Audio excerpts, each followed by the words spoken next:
네, 안녕하세요. 방금 소개받은 한국회계기준원 지속가능성 실의 실장을 맡고 있는 주성호라고 합니다. 오늘 이번 세션에서 저는 그 KSSB라는 그 Korean Sustainability Standard Board라는 이 한국 지속가능성위원회 그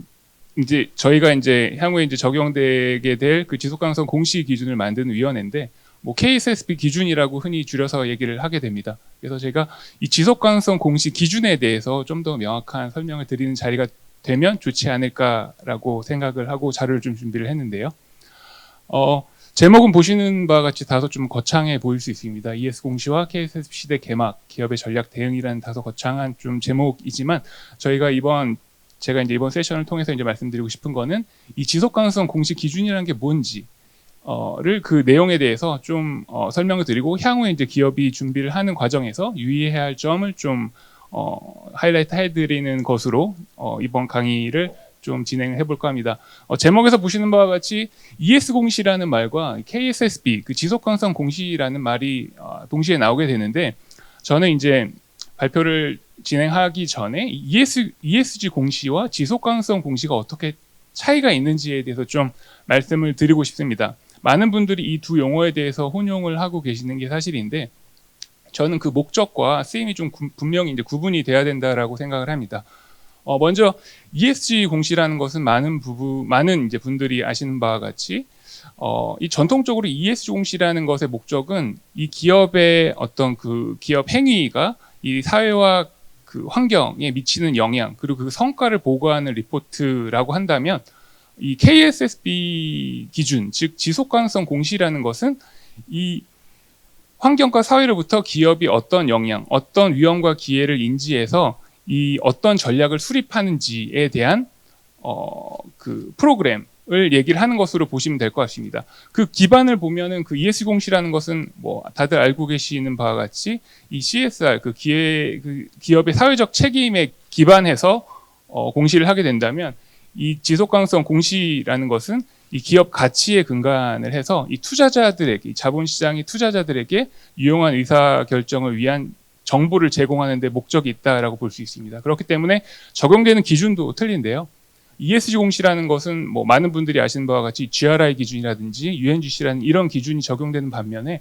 이 지속가능성 공시를 위해서는 저희 이번에 그 KSSB가 제정한 올해 이제 2월달에 제정한 지속가능성 공시 그리고 국제 지속가능성 공시 기준인 ISSB 그리고 많은 분들이 알고 계시는 SASB 기준 이런 기준들이 이 자본시장이 투자 의사 결정을 하기 위해서 유용한 정보를 제공하기 위해서 고안된 공시 기준이라고 보시면 될 것 같습니다. 차이를 좀 더 말씀드리면 ES 공시라는 것은 이해관계자가 좀 더 다변화되어 있습니다. 이 기업 이해관계자들이라는 것이 뭐 투자자뿐만이 아니라 어떤 시민사회라든지 그러니까 고용자 그리고 그 공급망에 걸친 여러 이제 이해관계자들을 포함하는 반면에 이 KSF 기준 지속가능성 공시라는 것은 타겟되는 이해관계자가 이 자본시장의 투자자로 한정이 되어 있다는 점에서 또 차이가 있다라고 볼 수 있습니다. 그렇기 때문에 이제 지속가능성 공시 주제에도 좀 달라질 수가 있는데요. ESG 공시의 전통적인 주제인 환경, 뭐 자연, 그리고 뭐 노동인권 이런 부분이 이 지속가능성 공시의 주제에 포함되는 반면에 여기에 국한되지 않습니다. 더 확장돼서 뭐 인적 자본이라든지 최근에는 이제 AI가 이제 언론상에 이제 많이 화두가 되고 기업 경영에 영향을 많이 미치는 요소로 이제 식별이 되고 있는데 이 지속가능성 공시에서는 이 AI가 기업에 어떤 위험과 기회를 제공하고 이에 대해서 기업이 어떤 전략을 수립해야 되는지까지를 포함하는 개념으로 이제 확장이 되고 있다라고 보시면 좋을 것 같고 그런 면에서 ESG 공시와 이 지속가능성 공시는 그 주제에도 차이가 있다라고 보시면 좋을 것 같습니다. 말씀드린 바와 같이 이제 크게 그 저희 지속가능성 공시 기준의 내용을 설명드리기 위해서 세 가지 챕터를 좀 구성을 해보았습니다. 먼저 이 공시 기준 저희가 올해 2월달에 그 공표한 그 공시 기준에 대한 내용 그리고 구성에 대해서 말씀드리고 그리고 이 지속가능성 공시라는 것이 이제 자본시장의 투자 의사결정에 유용한 정보를 제공하기 위해서 고안된 기준이라고 말씀을 드렸는데 그 관점에서는 이 재무제표와 뗄래야 뗄 수 없는 그런 관계입니다. 재무제표도 아시는 바와 같이 그 자본시장의 투자자들의 의사결정을 위해서 이 재무 정보를 제공하기 위한 목적으로 고안된 그 제표이기 때문에 이 지속 가능성 공시와 재무 제표는 항상 그 연계를 가지고 파악을 해야 된다는 점을 강조드리고 싶고, 그리고 마지막으로 이제 지속 가능성 공시에 대해서 지금 뭐 그 기업분들이 이제 준비를 하고 계시는 와중에 저희가 여러 채널을 통해서 입수하게 된 어떤 오해 그리고 질문 사항들을 좀 정리를 해 보았습니다. 먼저 그 지속 가능성 공시의 그 첫 번째 세트는 저희가 이제 그 개발을 할 때 이 두 가지 원칙, 재정 원칙을 수립을 하였습니다. 근데 이 부분은 아시는 바와 같이 저희가 회계 기준 같은 경우는 저희가 K-IFRS라고 국제 회계 기준을 수정 없이 그대로 도입을 하게 됩니다. 그거는 이제 국제적인 정합성을 어떤 그 기업의 수용 가능성보다 더 높게 두었다는 거고, 저희가 저희 기준원에서 K-IFRS를 제정을 하지만 그 내용은 그 국제회계기준위원회에서 제정한 IFRS 내용과 거의 대동소이합니다. 그리고 수정하지 않는 것을 이제 원칙으로 하고 있기 때문에 이 기업의 수용 가능성보다는 국제 정합성을 우위로 뒀지만, 이 한국 지속 가능성 공시 기준이라는 것은 조금 다른 재정 원칙을 수립을 하였습니다. 이 국제 정합성도 중요하지만 이 기업의 수용 가능성, 아무래도 이 지속 가능성 공시 제도라는 것이 저희 자본시장에 처음 도입되는 제도이기 때문에 아무래도 많은 기업들이 그 도입에 어려움을 겪고 있는 점을 감안해서 기업의 수용 가능성을 좀 고려했다라고 보시면 될 것 같고, 그럼에도 불구하고 국제 정합성이라는 것은 기업이 이 지속 가능성 공시라는 것은 전 세계적인 하나의 어떤 그 트렌드로 자리 잡아가고 있는 과정이기 때문에 이 국제 정합성을 무시하게 된다면 뭐 기업의 어떤 영업 환경, 국가에 따라서 여러 번의 이제 지속 가능성 공시를 하게 돼야 되는 그런 이중 작성의 부담 같은 것을 고려를 해서 이 국제 정합성도 함께 고려해야 될 사항이라고 보았습니다. 그래서 이 두 가지를 두 가지 원칙을 생각을 하고, 보시는 바와 같이 여러 단계의 이제 저희 내부 프로세스를 밟고 이제 최종 공시 기준서로 올해 2월에 공표를 하게 되었습니다. 사실 저희 그 지속 가능성 기준 위원회라는 것은 과거 이제 2022년 12월에 설립이 됐고, 금융위원회의 승인 하에 저희 이제 전문가분들을 모시고 이제 출범을 하게 됐고, 공개 초안은 그 이후인 2024년 4월 최종 기준이 발표될 때까지 근 뭐 2년간의 이제 기간이 걸릴 정도로 이제 좀 많은 이해관계자분들과 소통이 필요했고 여러 가지 이견을 조율하는 과정을 거쳤다라고 말씀을 드리고 싶습니다. 보신 바와 같이 이제 기업 간담회 21건을 수행을 했고 서면 의견을 256건을 수렴을 하였는데, 저희가 기준원 창립 이래로 이런 저희가 기준을 제정하는 이 공개 초안에 대해서 이렇게 많은 의견을 수렴한 것은 이 그 지속 가능성 공시 기준이 처음이라고 말씀드릴 수 있겠습니다. 그렇게 그 2년간의 이제 공개 초안 공표 이후로 2년간의 그 의견 조회 과정을 겪고 일단 공표된 이 그 첫 번째 세트가 올해 2월에 발표가 되었습니다. 크게 이제 1호와 2호로 구성이 되어 있는데요. 그 각각의 내용에 대해서 간략히 말씀드리면,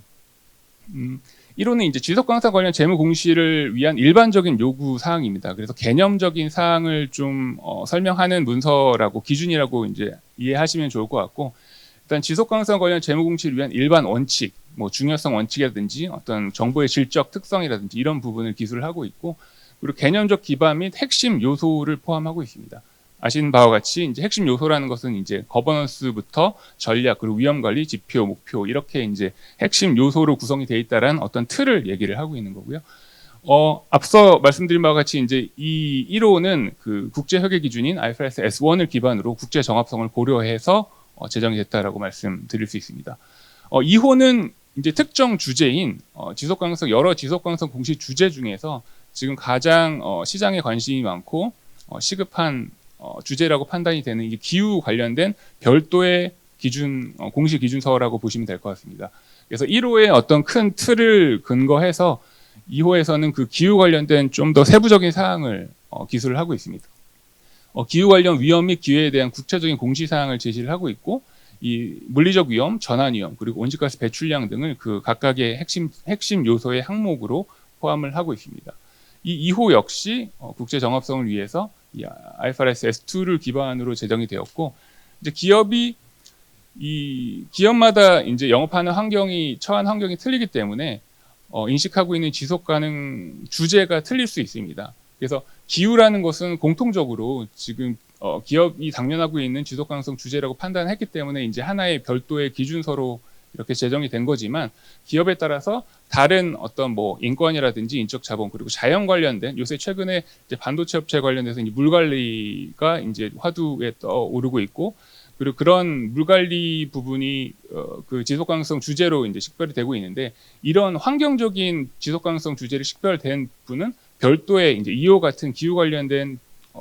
그 공식 기준서는 없지만, 이 1호에 따라서 그 개념과 그 원칙을 제시하는 1호에 따라서 다른 주제, 기후 외에 다른 지속 가능성 공시 주제도 공시하면 될 수 있겠습니다.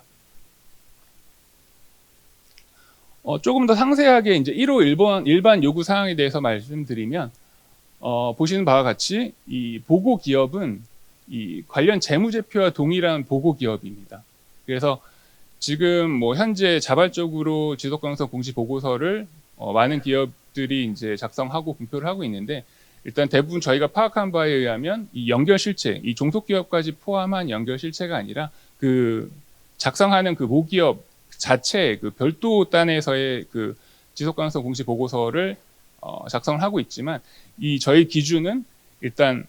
그 관련 재무제표와 동일한 보고기업, 그 보고기업 실체를 그 보고기업 대상으로 하고 있기 때문에, 이에 따른 지속 가능성 공시를 한다면 종속기업에 관련된 활동이라든지 그 온실가스 배출량이라든지 이런 걸 다 함께 집계를 해야 되는 거고요.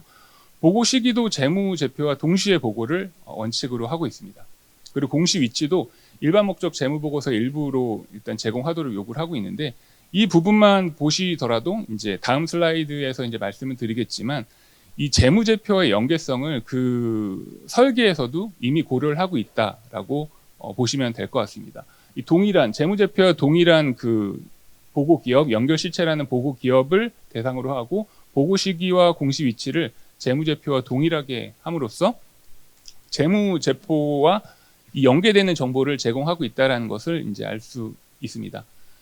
그래서 이 다음 공시 내용이라든지 공시 범위는 이제 앞서 설명드린 바와 같이 이제 핵심 요소 중심으로 각각의 요소에 대해서 어떤 항목을 포함하고 있어야 되는지에 대해서 얘기를 하고 있습니다.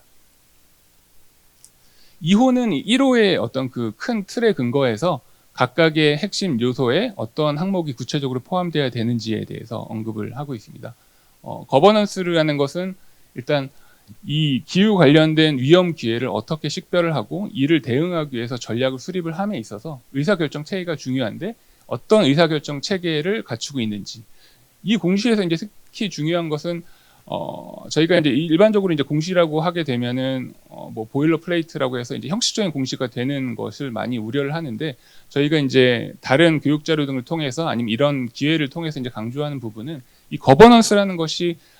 그냥 형식적인 기술이 될 수 있을 거라고 우려하시는 분도 있고, 그렇게 생각하시는 기업들도 실제로 보긴 했는데, 사실 투자자들로부터 이제 의견을 들어보면 이 거버넌스 부분을 상당히 주목을 하고 있다라고 합니다. 왜냐하면 이 전략이라는 파트, 그리고 위험관리라는 파트, 그리고 실제로 지표 목표도 중요하지만, 이 거버넌스가 얼마나 잘 구축돼 있고 실질적으로 작동을 하는지, 그래서 이 공시 내용이 좀 실질적인 공시가 되도록 이제 투자자들은 요구를 하고 있는데, 실제로 어떤 미팅을 통해서 어떤 의사결정을 하고 이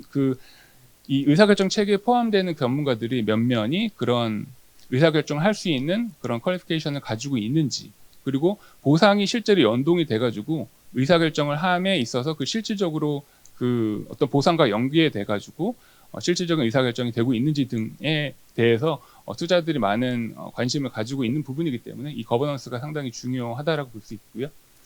뭐 무엇보다도 이제 전략 같은 경우는 기후 공시의 이제 핵심이라고 볼 수 있겠습니다. 그래서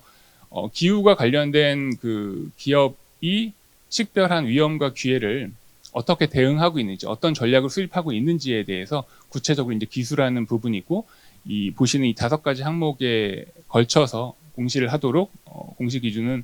얘기를 하고 있습니다.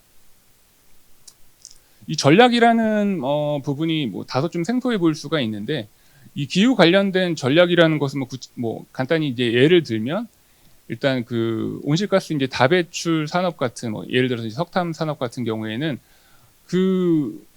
온실가스를 이제 다 많이 배출한다는 게 이제 여러 가지 이제 규제 제도에 의해서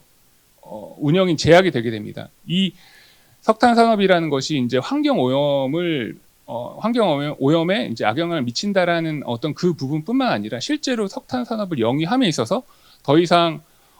이제 그 이산화탄소를 많이 발생하는 그 산업이기 때문에 다른 산업에 어떤 에너지를 공급을 하는 데서도 이제 규제를 받을 수가 있고, 일단 뭐 수출을 하는데도 어떤 무역 장벽에 의해 가지고 수출이 제약을 받을 수 있고, 실질적으로 기업을 운영함에 있어서도 그런 전환 위험에 노출이 돼 있기 때문에 그에 대한 어떤 그 기업체 차원에서의 어떤 전략이 필요한 부분이고, 이 산업을 뭐 전환을 할 것인지 아니면 이 석탄 산업을 석탄 운영 채광이라든지 하는 그 운영을 다른 어떤 그 친환경 산업으로 운영을 할 것인지에 대한 그 전략적인 의사결정이 필요하고, 물리적 위험에 노출된 기업, 예를 들면 그 수산업 같은, 최근에 이제 근해에서 뭐 어업 활동을 하는 이제 수산업 같은 기업을 가정해 본다면 매년 이제 수온이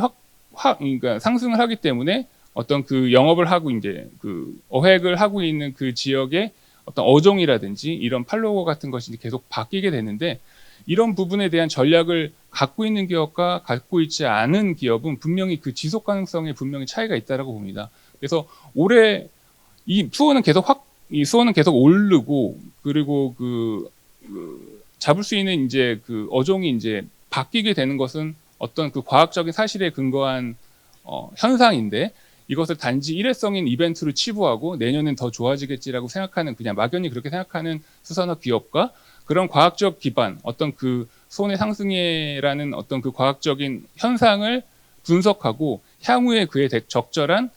어종의 뭐 변화라든지 어떤 판로를 다르게 개척하는 그런 전략을 수립하는 그 기업은 분명히 그 지속 가능성에는 차이가 있다라는 것은 자명한 일이고, 이 지속 가능성 공시라는 것은 그러한 전략을 그 자본시장의 투자자에게 이런 형식을 통해서 제공하라라는 것이 이제 지속 가능성 공시의 목적이라고 보면 좋을 것 같습니다. 다음 챕터는 이제 지속 가능성 공시와 이제 재무제표가 어떻게 연계가 되는지인데요. 일단 말씀드린 바와 같이 이제 지속 가능성 공시 기준도 이 자본시장의 투자자들이 이제 투자 의사 결정을 하는데, 그 해당 기업의 그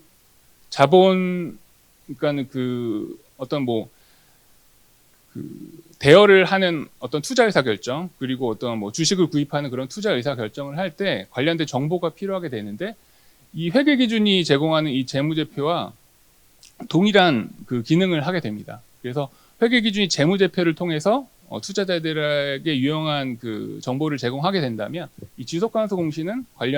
이 지속가능성 관련 재무 공시를 통해서 유용한 정보를 제공하게 되고, 이 분야는 좀 다르지만 서로 다른 관점에서 상호 보완적인 정보를 제공한다라고 이해하시면 좋을 것 같습니다.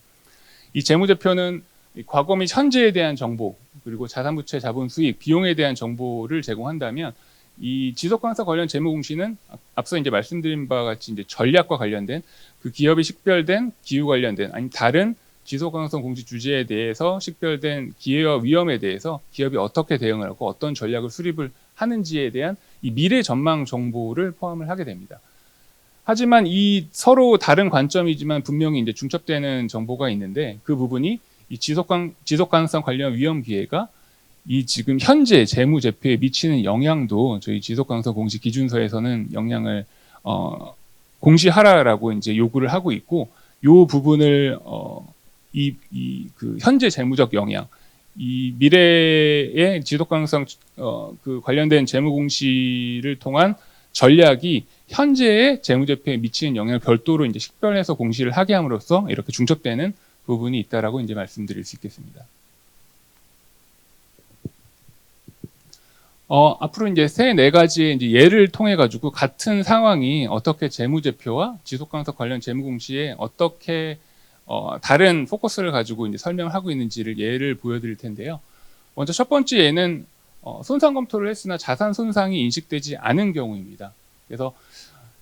구체적인 이제 상황을 보시면, 영업본이 배부된 온실가스 다배출 공장에서 이제 회계 기준을 통해서는 기업이 이제 현금 창출 단위 손상 검토를 하게 되죠. 그래서 장부가액보다 그게 이제 손상이 많이 되었다면 그 장부가액을 줄여주는 그런 회계 처리를 해야 되게 될 텐데, 검토는 했지만 손상 차손이 인식되지는 않은 경우입니다. 하지만 이게 이제 미래 재무적 영향을 봤을 때는 미래 배출권 가격이 상승할 것으로 예상이 되고 회수 가능 가액이 미래에는 발생을 할 수 있을 것이라고 이제 예상되는 그런 상황입니다.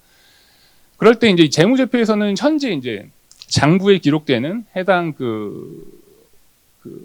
공장에 대한 그 장부가액에 대해서 회수 가능 평가, 그 기록된 장부 금액이 과대 계상되지 않았는지에 초점을 맞춰서 이 회수 가능가액 평가에 초점을 두었다면 이 지속 가능성 관련 재무 공시는 같은 상황이지만 이 예상에 이게 미래 배출적 가격 향상이 있을 때 이 해당 그 다배출 공장의 어떤 손상 등을 통해서 미래 재무적 영향이 어느 만큼 있을 것인지, 그리고 회복력 평가, 이 기업의 사업 모형이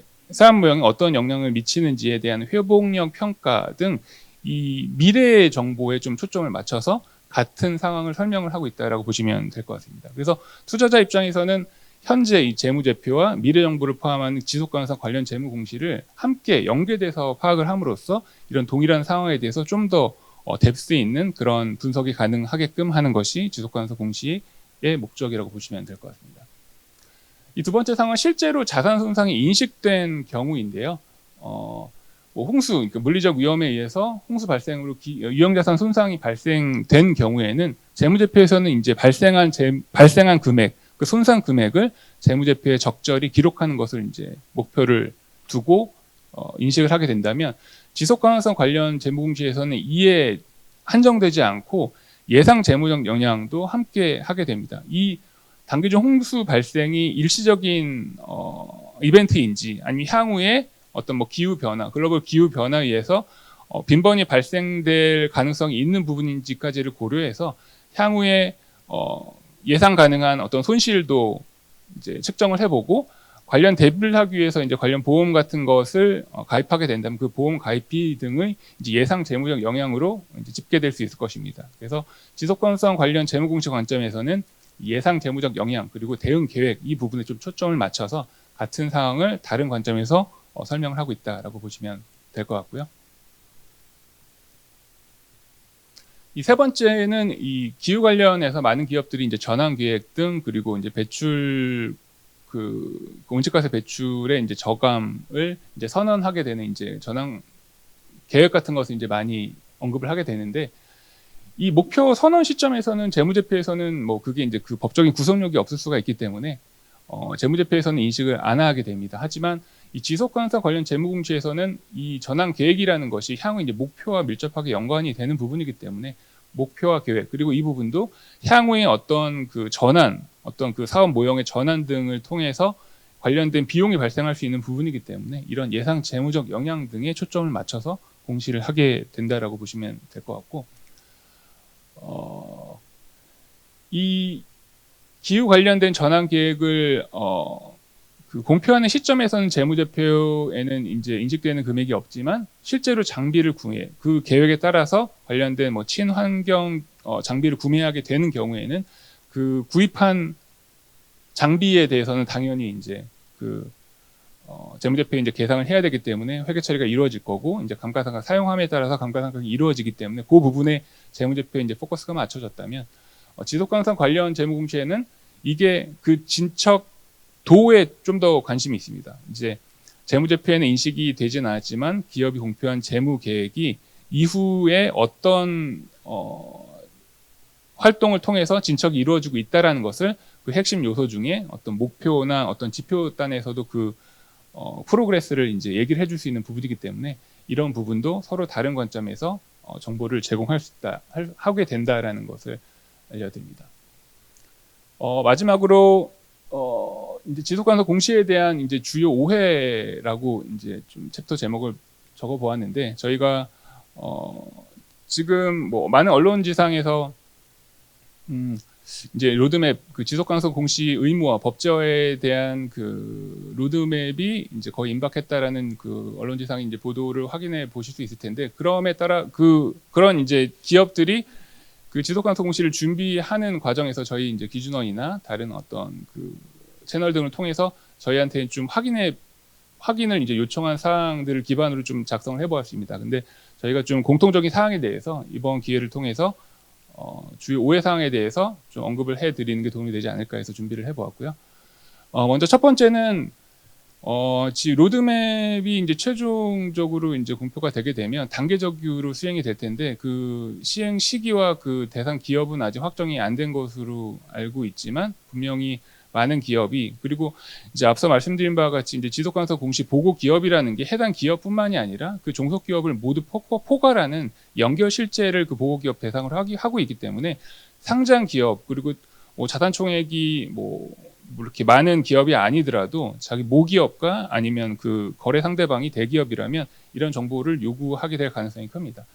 그렇기 때문에 이제 의무공시 대상 기업만 준비하면 된다라는 오해를 하고 계시는 기업이 많은데 그렇지는 않습니다. 그래서 의무 여부 관계없이 시장은 이미 요구를 하고 있고 앞서 말씀드린 바와 같이 지속가능성 공시라는 것은 ESG 공시와는 달리 자본시장 투자자들에게 유용한 정보를 제공하기 위한 목적으로 제공되었기 때문에 투자자들은 상장 여부에 관계에 개의치 않습니다. 그렇기 때문에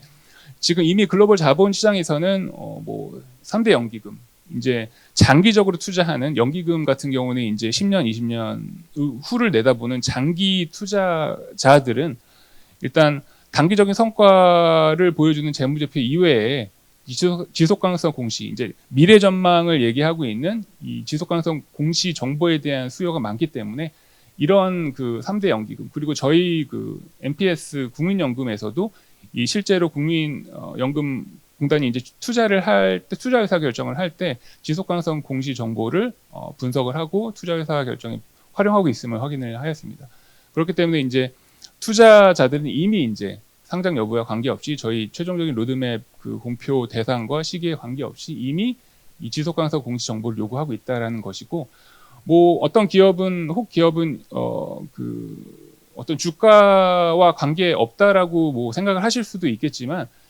이 영업을 하기 위해서 이제 글로벌 공급망에서도 이 고객사가 지속가능성 관련 정보를 이미 요구를 하고 있습니다. 그렇기 때문에 영업을 하고 그 대기업의 어떤 그 공급망 그 체인, 그 밸류 체인 안에 이제 유지를 하기 위해서라도 이 지속가능성 공시 부분은 미리 준비를 할 필요가 있다라고 이제 말씀을 드리고 싶고요. 이 두 번째는 이제 지속가능성 공시는 ESG 팀만 대응하면 되는 거 아니야라고 많이들 생각을 하십니다. 실제로 그 상장 대기업 중에도 지금 자발적으로 지속가능성 공시 기준을 적용을 해서 지속가능성 보고서를 공시를 하고 있지만 사실 ESG 팀 아니면 홍보부서의 팀의 일로 이제 치부를 하는 그런 그 상황을 많이 저희도 목도를 하고 있습니다. 하지만 이 앞서 이제 말씀 보신 바와 같이 이 지속가능성 공시 기준 자체가 이 재무제표, 재무정보와의 연계된 정보를 제공하기 위해서 그 보고 대상 기업이라든지 시기, 위치 같은 것을 다 일관되게 재무제표와 맞추고 있기 때문에 이 부분은 이 지속가능성 공시는 재무제표와 함께 읽히는 정보라는 점을 좀 강조를 드리고 싶습니다. 그리고 앞서 이제 그 다이어그램 등의 표로 이제 설명드린 바와 같이 이제 현재 재무적 영향 부분은 재무제표와 지속가능성 공시 부분이 이 중첩되는 부분인데 현재 재무적 영향이라는 것은 어차피 그 지금 재무제표, 이 단기 재무제표의 그 수치와 연계가 되는 부분이기 때문에 분명히 이 부분은 그 회계팀, 그러니까 그 재무제표를 작성하는 팀에서도 확인이 필요한 사항이기 때문에 그 부분도 함께 이제 지속가능성 공시 작성을 위해서는 이 회계 그 재무제표를 작성하는 팀 그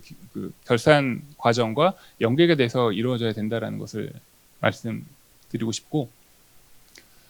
세 번째는 이제 모든 위험 기회 지금 저희가 이제 기준서에서는 2호 기후 관련된 지속가능성 공시 주제를 얘기를 했지만 기업에 따라서는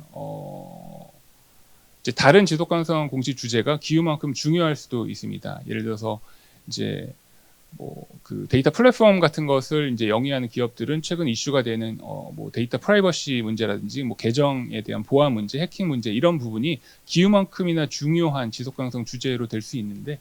이런 부분 기업에 따라서 기후 외에 이제 다양한 지속가능성 주제가 있는데 이것을 다 공시해야 되느냐라는 것인데 사실 기준에서는 그렇지 않고 한 가지 개념적인 원칙을 제시하고 있습니다. 중요한 정보를 공시하도록 하고 있고 그 중요성에 대해서도 정의를 제공하고 있습니다. 그래서 이 밑에 보시면 중요한 게 뭐냐? 이건 기업이 이제 판단을 해야 될 사항인데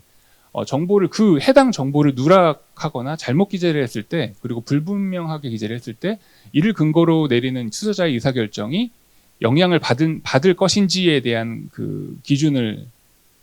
가지고 이 정보가 이 지속가능성 관련 주제가 중요한지 안 한지를 판단을 하게 됩니다. 이 중요성 개념이라는 것은 이 재무제표를 작성을 할 때는 뭐 일반적으로 적용이 되는 기준이긴 한데 이 동일한 이 중요성 개념이 지속가능성 공시 쪽에 들어왔고 이 재무 보고를 하는 분야에서는 중요성 개념이라는 것은 상당히 좀 그 과정에서 체화가 됐기 때문에 좀 익숙한데 이 지속가능성 공시를 담당하시는 그 재무제표 작성하시지 않았던 그 전에 뭐 ESG 팀 같은 경우는 이 중요성 개념에 대해 상당히 생소하게 생각을 하시더라고요. 그래서 이 부분은 저희 기준서에서 개념적이긴 하지만 그 기준을 제시하고 있다는 걸 말씀을 드리고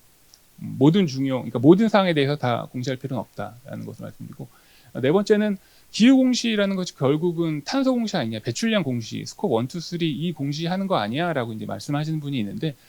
이 배출량 공시, 스콥 1, 2, 3에 대한 배출량 공시는 이 저희 기후 공시의 극히 일부, 그 핵심 요소 4가지 중에서 지표 목표의 한 부분만을 차지하고 있는 것입니다. 그래서 계속 이제 강조 드리는 바와 같이 그 지속 가능성 공시 기후 부분이라는 것은 그 위험과 기회에 대해서 기업이 파악하고 있는 그 위험과 기회를 식별하고 이것을 어떻게 극복을 하고 대응을 하고 있는지에 대한 전략을 얘기하고 있는 부분이기 때문에 이 배출량 공시라는 것은 그 기업이 노출된 어떤 그 기후 관련된 위험에 노출된 정도를 파악하고 그 배출량을 저감함에 따라서 그 목표에 얼마나 이제 그 진전을 하고 있는지를 보여줄 수 있는 하나의 이제 지표에 불과한 것이지 그 탄소 공시가 기후 공시 전체는 아니다라는 것을 이제 말씀을 드리고 싶습니다. 그리고 마지막으로 이제 5번째는 데이터가 완벽해야만 공시를 할 수 있는 거 아니야라고 얘기를 하시고 사실 이 부분은 향후에 이제 저희가 그 지속가능성 공시가 의무화 될 때 기업분들이 많이 고민을 하고 있는 부분, 부담을 느끼고 있는 부분이기도 합니다. 하지만 이게 또 특히나 이제 저희 지금 말씀드린 바와 같이 현재 자발적인 그 지속가능성 공시 보고서 같은 경우에는 그 해당 기업단에서만 이제 뭐 그 배출량이라든지 이런 데이터를 산출하고 집계해서 보고서를 낼 수 있지만 저희 그 지속가능성 공시 의무화가 된다면 전체 이제 연결 실체에 대해서 데이터를 수집을 해야 되는 부분이기 때문에 그런 연결 실체에 대한 그 자회사 종속기업에 대한 데이터를 적절히 포함할 수 있을까라는 거에 대해서 많이 우려를 하시는 것 같더라고요. 하지만 저희 이 지속가능성 공시가 이제 시행 초기고 저희 자본시장에 들어오는 어떤 좀 새로운 제도이기 때문에 저희 기준에서 충분히 어떤 완화 사항을 두고 있습니다. 그래서 완벽해야만 공시를 할 수 있는 것이 아니라 과도한 원가나 노력 없이 이용할 수 있는 합리적으로 뒷받침할 수 있는 정보를 공개된 정보를 포함해서 그런 정보로도 충분히 이제 그 근거만을 충분히 그 설명을 하게 된다면 그런 정보도 이용할 수 있다라는 것을 좀 얘기를 드리고 싶고 그 수치값의 완벽함보다는 그 수치값이 어떻게 나왔는지를 투명하게 공시를 하고 외부 이제 투자자들이 그런 것을 확인하고 이해를 할 수만 있다면 그렇게 이제 비용을 계속 투입함으로써 그 데이터의 퀄리티를 끝까지 올릴 필요는 없다라고 이제 말씀을 드리고 싶습니다. 마지막으로 저희가 이제 이런 그 지속가능성 공시 기준을 올해 2월달에 공표를 하고 그 저희 기준을 이해를 하는데 도움이 되기 위해서 좀 작성한 교육 자료들이 있습니다. 그래서 공시 기준서 전반에 관련된 뭐 그런 교육 자료, FNQ를 비롯해서 8개 그 교육 자료와 그다음 기후 공시 관련된 7개 교육 자료를 개발하고 이제 향후에 이제 저희가 그 이행 지원을 하는 과정에서 필요한 부분에 대해서 이제 교육 자료를 개발할 예정인데 이런 부분도 저희 홈페이지 가서 확인해 주시면 그 준비하는데 많은 도움이 될 수 있을 거라고 생각합니다. 네, 이것으로 발표 마치겠습니다. 감사합니다.